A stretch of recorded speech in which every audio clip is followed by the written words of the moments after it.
इगतपुरी तालुक्यातील मुंडेगाव शिवारामध्ये असलेल्या जिंदाल कंपनीला मध्यरात्री 1:30 वाजेच्या सुमारास भीषण आग लागली।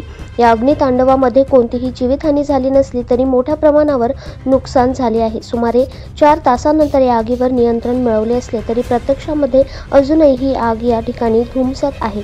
याबाबत मिळालेली अधिक माहिती अशी की मुंबई नाशिक महामार्गावरील मुंडेगाव शिवारात असलेल्या जिंदाल कंपनीच्या परिसरात काल मध्यरात्री 1:30 वाजेच्या सुमारास भीषण आग लागली। प्राथमिक माहितीनुसार ही आग शॉर्ट सर्किटमुळे लागल्याचे समजते। या अग्नितांडवामुळे परिसरामध्ये चांगलीच खळबळ उडाली। आजूबाजूच्या गावातील नागरिक या ठिकाणी दाखल झाले होते। घटनेची माहिती मिळाल्यानंतर इगतपुरीचे तहसीलदार, इगतपुरी व वाडीवरे पोलीस ठाण्याचे पोलीस अधिकारी व इतर सरकारी यंत्रणा या ठिकाणी दाखल झाले। कंपनीच्या 4 नंबर गेटच्या मागील शेडमध्ये मोठ्या प्रमाणावर रॉ मटेरियल साठवलेले होते।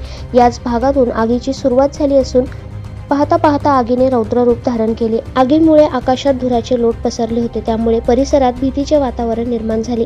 घटनेची माहिती मिळताच इगतपुरी नगर परिषद, महिंद्रा आणि नाशिक महापालिकेच्या सिडको मुख्यालय आणि पंचवटी विभागीय कार्यालय येथून अग्निशमन दलाच्या 6 ते 7 गाड्या घटनास्थळी दाखल झाल्या।